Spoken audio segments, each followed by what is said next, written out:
You're listening to the Faith Breathed Hope podcast, episode number 23.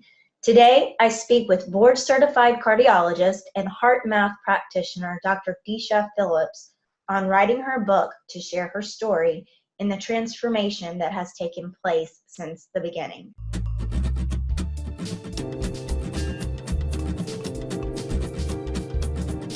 Welcome to the Faith Breathed Hope podcast, where we gain inspiration and motivation from others who share their touching stories of renewing hope and discovering purpose in any circumstance.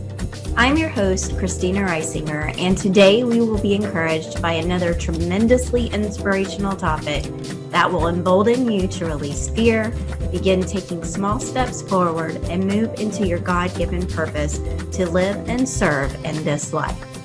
Join me for today's story.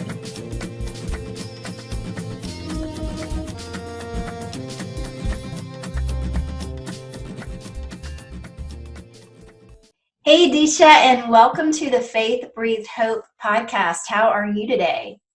I'm great. Thank you so much for having me.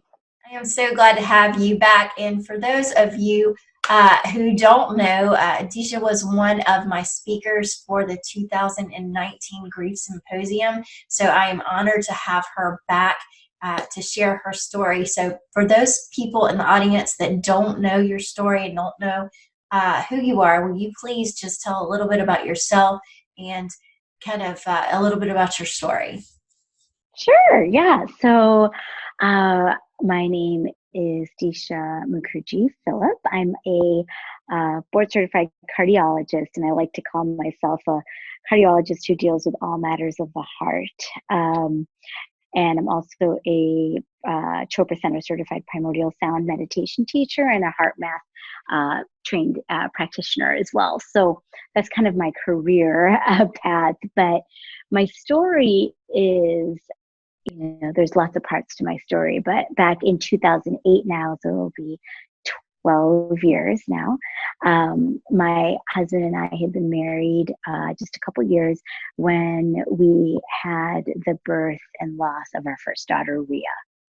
And that was, we were living in Chicago at the time, and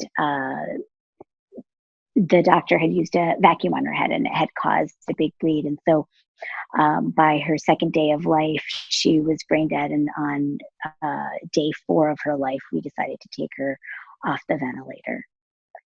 And so that's where my introduction to true grief started.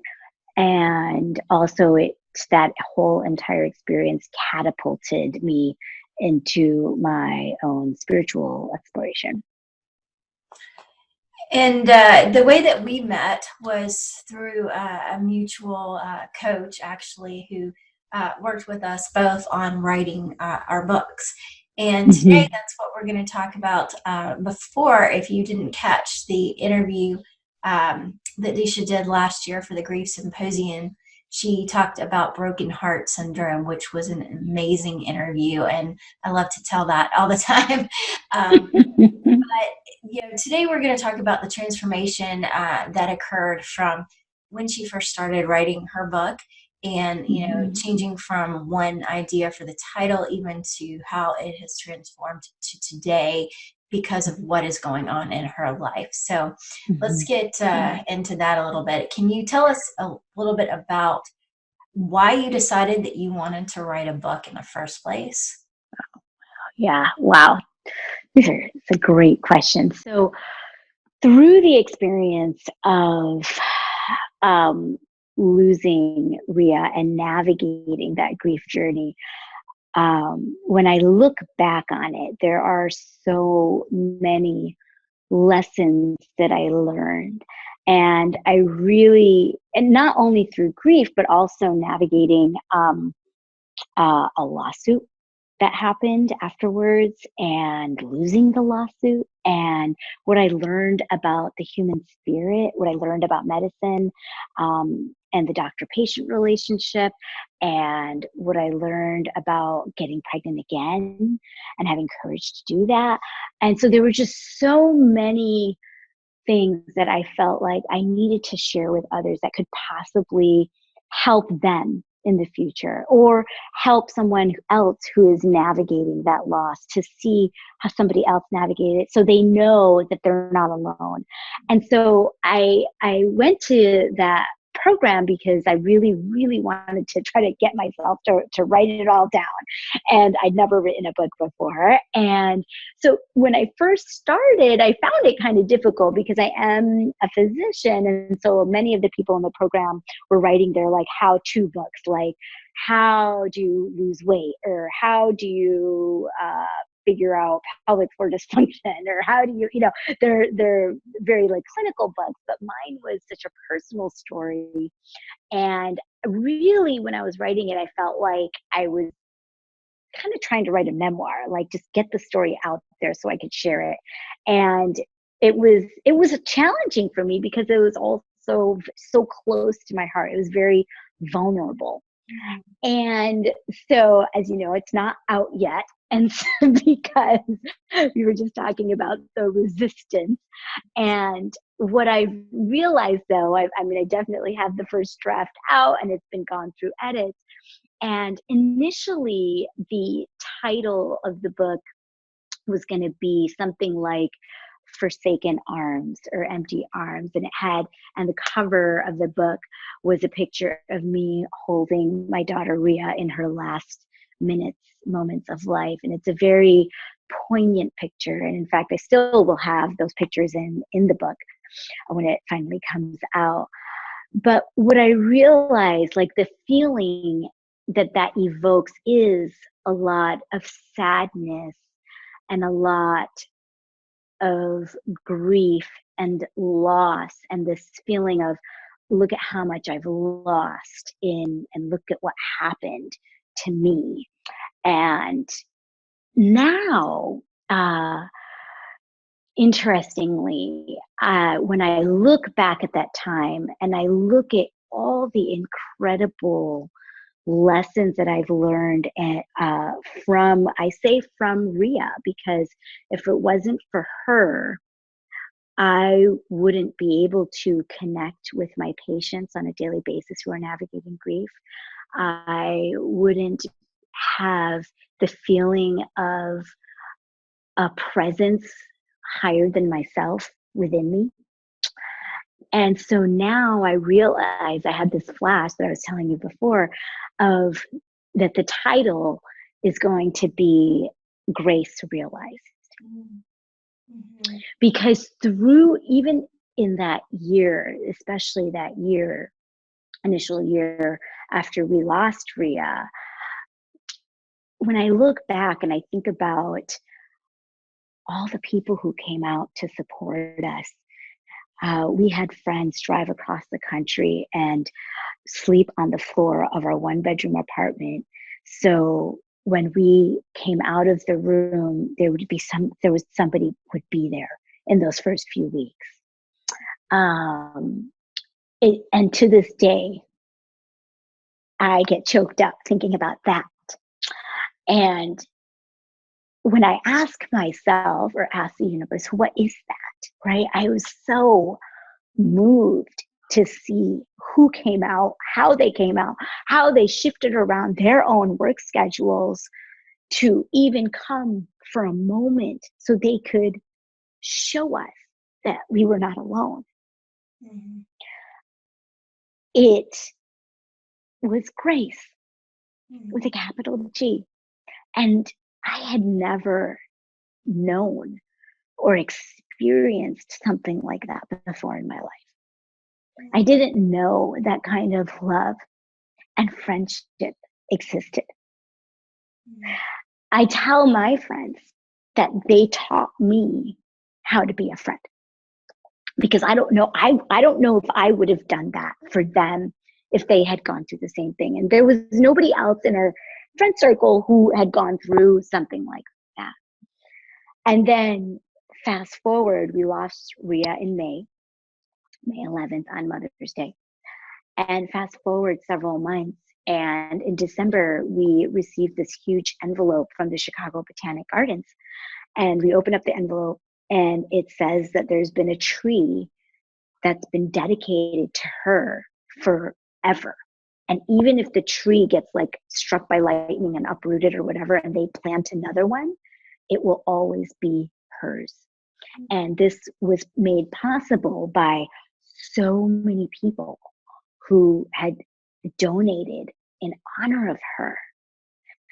And again, grace realized for me. And so, it's taken me 12 years to get to this point, and it's been worth it. And I always tell people, love doesn't start with birth and it doesn't end with death. And since we've lost Rhea, we've had 2 more daughters who know their big sister, who's always present with them, who's part of our lives. And I remind them all the time that just because you can't see them physically in front of you doesn't mean that their presence is not there. And I remind my daughter all the time, she'll be like, well, I can't see her. And I said, can you see the wind? You can't, but you sure can feel it, So so when I think about the cover of the book, it's going to be Rhea's tag, like the tag that's on the tree that everybody donated. And because that is grace realized. And what a gift. What a gift. And I'm a firm believer that everything happens for a reason and a purpose, and it serves. And if you had asked me a year after losing Rhea how this could serve, how this could be right, I would have never been able to tell you. And only now, through the years, do I see it. Do I see it? And I really love the fact that when you said that you wanted to come to write your book, that it wasn't just a clinical book. You certainly have enough information to write a clinical book, but the fact that you wanted to share with other people to help them understand that they weren't alone. And I think a lot of us who are kind of in this place to serve others now, because the audience, if you don't know, I also lost a child, a baby. And that's what led me to create this podcast. And Disha and I were talking about this prior to, hitting that record button, that, it takes some time, but there is a transformation. There is, this place where you start to realize that it is for a purpose, and you can experience joy, and you can serve others, and it does change you, but it doesn't have to change you for the bad. You don't have to stop living your life because you've lost somebody. And I was telling Disha that, when I first wanted to start this podcast, it was something that I wanted to talk about was grief. But then, I started thinking, I don't want it to be all sad. I want it to be about hope and perseverance. And just what she said, I want people to understand that they're not alone, because we all go through things in this life. Now, not everybody has lost a child, and certainly not everybody has lost a child the way that you did. But the thing is we all can come to this place where we can help other people through what they're going through, even though our experiences are unique. And I really love I that. think, yeah. And so, the other thing is that early on, I made a decision, though, that something good must come from this. And it must. And come hell or high water, I was going to figure it out. And it's a choice, and it's a decision, and that I made, that something good would have to come, that her life and death would not be in vain. It would not. And like even today, I was talking to a patient in the office who had gone through a traumatic experience several years ago, had overcome it, and really it's over now. But they continue to suffer from a lot of anxiety. They don't feel safe in the world anymore after going through this life event that happened. And I totally resonated with that. And I said, I remember feeling that way. I remember when my brother was getting on a plane to go back after being with us for a week and a half or 2 weeks. And I looked at him and I grabbed his hands and I said, please call me as soon as you land. I was terrified that something bad was going to happen to him or something bad was going to happen to anybody that I loved. And I didn't feel safe. And I felt so raw. And for years, I felt unsafe. Mm-hmm. And through meditation, one of the questions we ask, four soul questions when we start our meditation. The first question is, who am I? The second question is, what do I want? Or what is my deepest desire? And for years, when I asked that question to myself, the only response I got was, I want to feel safe. I want to feel safe. I want to feel safe. And so I know what it's like to not feel safe. And I kept searching. I kept looking.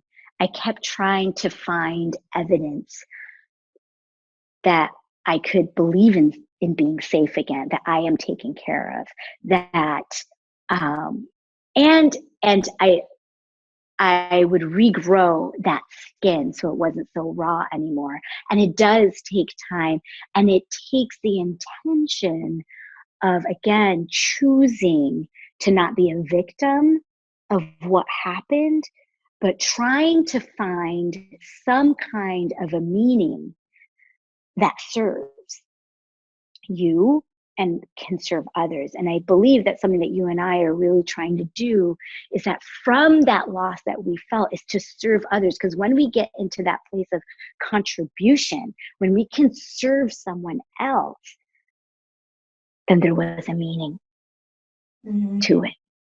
Yeah. And it's very healing.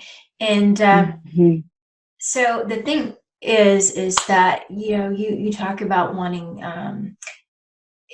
her life to basically matter and to have purpose. And I give 100% credit to God for giving me this peace that surpasses all understanding, because, I'm 3.5 years out myself and know that doing what I do, serving others through grief, is not something that I could do had it not been for that peace.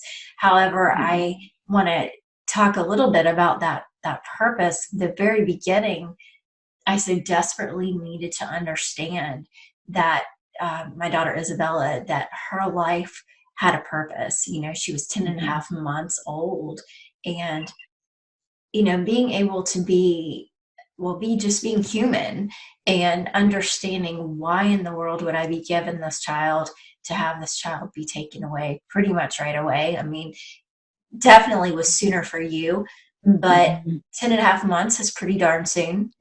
And just really, really searching for a purpose.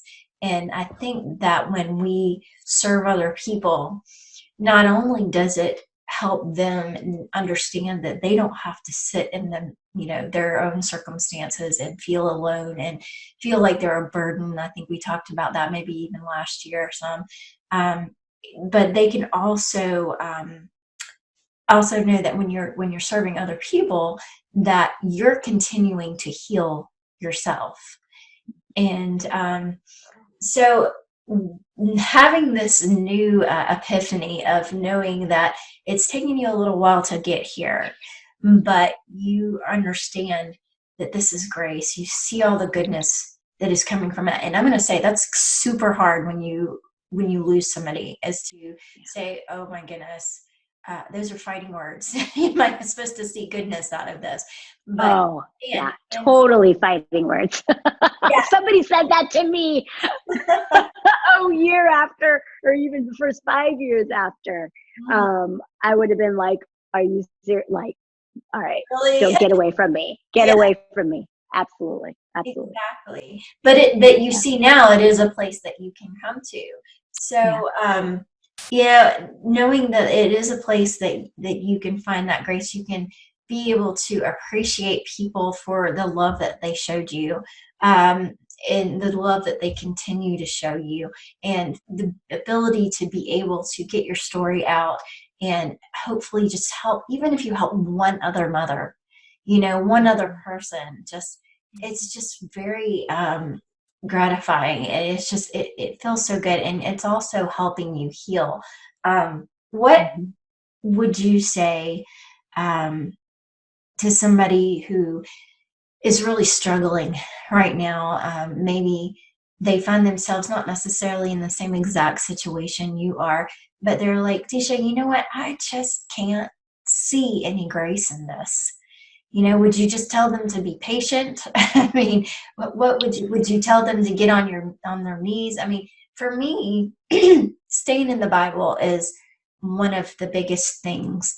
That really helps me because I understand that there are promises that I didn't understand before. Like you said, you come Mhm. to this place where you see things differently, and death Mhm. certainly changes our perspective. What is something that you Mhm. can share with those, that person listening who says, it's all well and good. I'm so glad that you found this grace, but I'm just not there right now. I say that's okay because I was in that place for a really, really long time.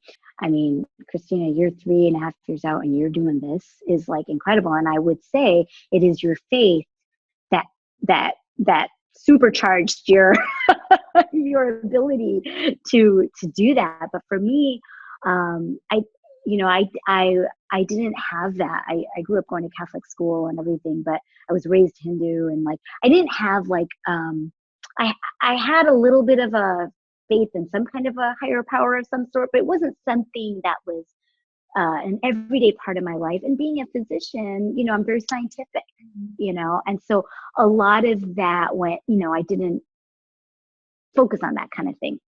And so, but this boy, like this totally threw uh, any certainty that I had about anything completely out the window. Mhm.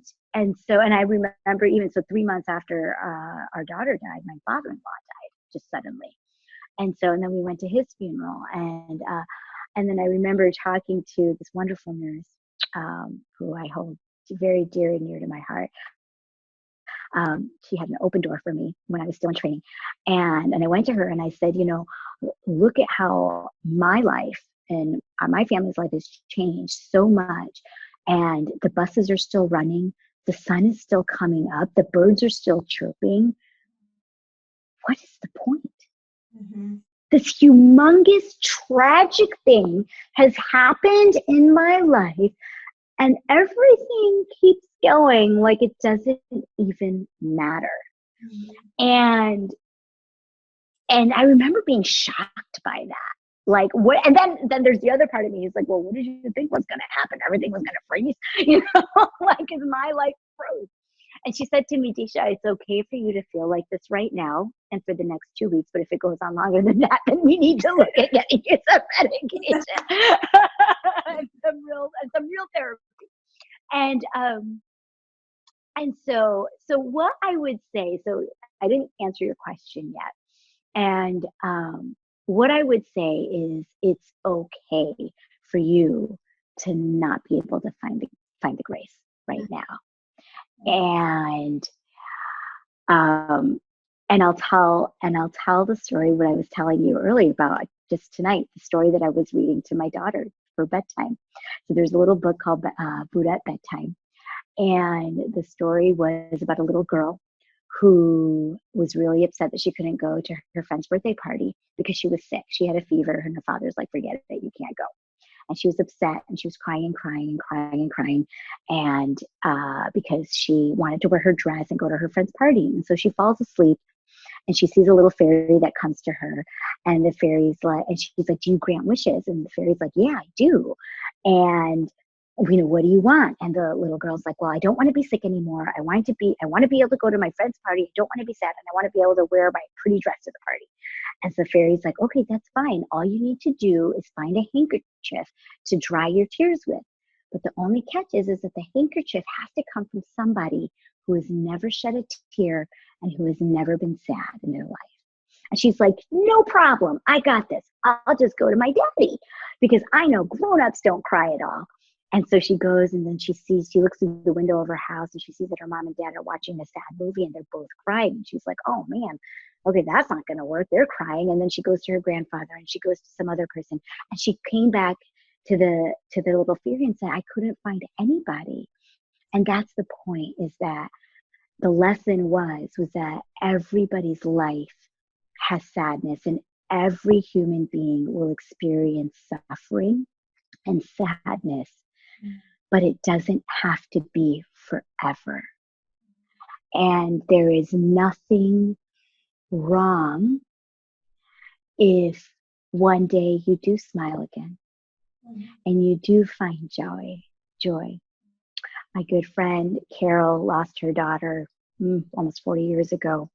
And I have another friend who my best friend lost her son, Gavin, as a stillbirth, oh my gosh, 7 years ago, something like that. And Carol wrote a card to my friend Rini and told her, it's okay for you to laugh again one day. It's okay for you to smile again one day, because when we go through that grief, and then suddenly something does make you smile and laugh, you suddenly feel guilty because you're like, oh my God, how could I be laughing and smiling? Because I'm supposed to be grieving right now, being really sad. But it is our innate nature as soul. I always tell people these bodies are a vehicle for our soul. And when we're in that soul source nature, we are love, joy, passion, enthusiasm. And that is our innate nature.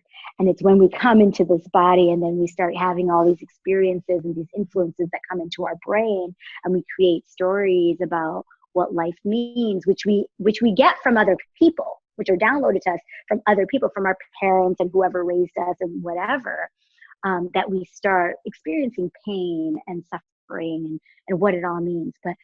But it is our innate nature to be joyful and to have love. And so I would say, be open to experiencing your true self, your authentic self, which is love, pure love. And it's okay for you to feel the way you're feeling right now, but know that you don't have to feel that way forever. It doesn't have to be that way forever. And we are not our thoughts. We are the thinker of our thoughts. And so somebody said to me today, I can't change my thoughts about what happened. Like this patient of mine today who had this traumatic event. I said, well, you can. You actually can. You just have to want to. And you have to be ready to. You have to be emotionally congruent. And you have to love yourself enough to allow yourself to get to a place of love. You don't have to punish yourself. You don't have to hurt yourself. You don't have to be in that place of guilt. Love yourself enough to give yourself a story that feels good to you, to help you handle and navigate the loss. Yeah, and I think somewhere around in there's forgiveness. That's probably an entire other episode. But I love that, allowing yourself, because it is so true. The first time you smile, the first time you laugh, you do feel guilty. Even even if you don't blame yourself for this or that, it doesn't feel right because that person isn't here. But the truth is that you do have to make a choice to allow yourself to live. And part of that living is experiencing joy. And that I'm going to bring that around to what I said before about how I noticed that the Bible had promises. So I've always been a Christian, but many times when people have great loss, they get angry at God. I've talked to a lot of people like that. For me, it never really was like that, but there were a lot of unanswered questions for me, things that I didn't understand. And, it came around to the fact that I wasn't in control. But what I did realize is that the more and more I read the Bible, I started understanding these promises. I had always heard there were promises in the Bible, but I never really understood them. And I had held on to one the entire time that Isabella was here, and I've continued to hold on to it. And I love to share this verse with everybody, but it says that, I will see the goodness of the Lord in the land of the living. I'll wait on the Lord. And obviously that's paraphrasing, but what really clicked in my head was, you know what? I don't have to just live in my sorrow here on earth, and wait until my death to go to heaven. And, I can be able to experience that joy here because Mhm. God has already promised that to me. So I can experience that here on earth. And that was just a huge eye opener for me, knowing that Mhm. I didn't have to cry every single day. I didn't have to feel guilty. I didn't have to feel terrible just because my child wasn't here. And that didn't reflect poorly on me as a mother. And I don't know if you had any of these thoughts or not, but some of these things went through my head. Think, well, if I enjoy any part of motherhood, then I'm a bad mother because, I don't have all of my children here. And grief is so weird in the fact that it just tells you so many lies. you know? I call it the monkey brain, which is the monkey brain. Or if you've ever read a wonderful book, I highly recommend is Michael Singer's Untethered Soul. And he calls it the roommate that's in your brain Okay. that's nonstop talking. Mhm. And it will play both sides of a scene, like either side of a battle or a question. It'll be like, you should do this. No, you should do this. No, you should do this. No, you should do this. And it'll argue both sides of an argument at the same time. And it's not who we are. Mhm. That's not who we are. And I tell, I'll go into this if you allow me, like, being a heart math practitioner, I tell people that, and I remind people, because maybe a lot of people don't know that our heart is really, and all of our heart emotions and feelings are the center of us. And so, how do we know that a pregnancy is viable? We look for a heartbeat. That heart formed before the brain did. And our hearts have their own nervous system. And so from that heartbeat, we start, the arms form, the legs form, the brain forms, right? Like in gestation, like as the fetus and the baby is growing inside the mother's womb, right? Everything comes from that. If there's no heartbeat, there's no baby. And and so that happens. And then when the baby comes out, that's when, okay, the inputs start coming into the brain. And we start creating judgments, right? This is good, this is bad, this is black, this is white. And then really, I always tell people and I teach them that while our brains were created to help us survive and to problem solve. So to help us survive when we're in the jungle and being, chased by a tiger, but our hearts were created to help us thrive. Mhm. Our hearts, our emotions of love, joy, peace, passion, enthusiasm, when we are coming from a place of those emotions, our heart's nervous system talks to our brain, and it helps us make decisions that are in response to something versus just reacting from a reptilian brain in a survival mode. And so all that talking that's going on that you were just referring to is all of our problem solving brain and our roommate mind who's trying to like make sense of stuff. You ask that brain a question, it's going to give you an answer. And so I teach my patients how to get back to that heart centered place, so this brain is not always running the show, because that can really get us into trouble sometimes if we're constantly reacting.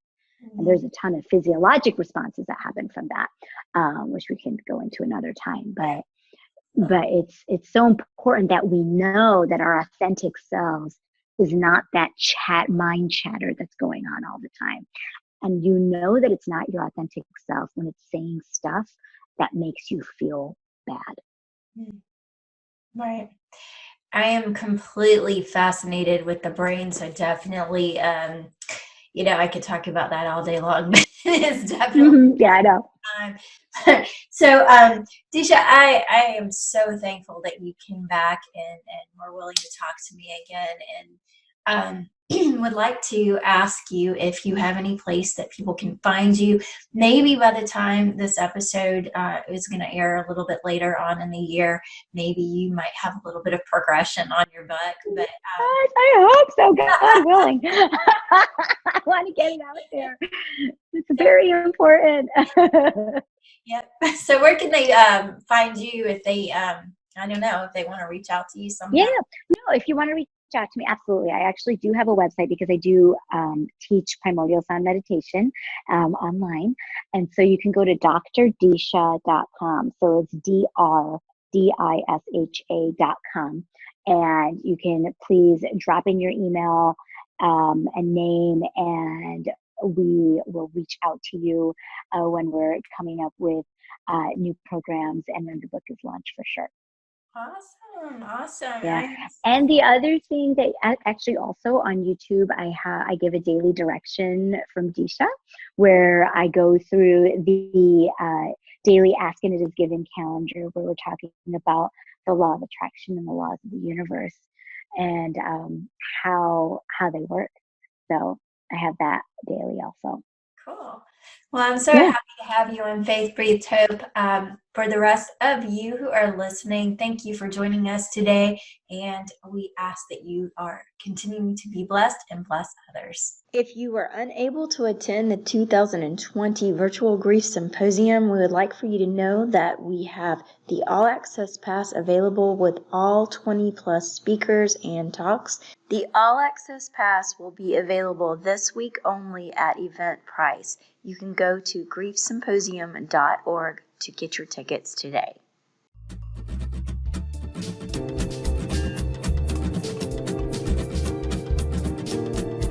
And I want to thank you for joining us on Faith Breathed Hope, where you gain inspiration and motivation to renew hope and discover purpose in any circumstance. Please like and share this podcast and give us a review on iTunes. Be blessed.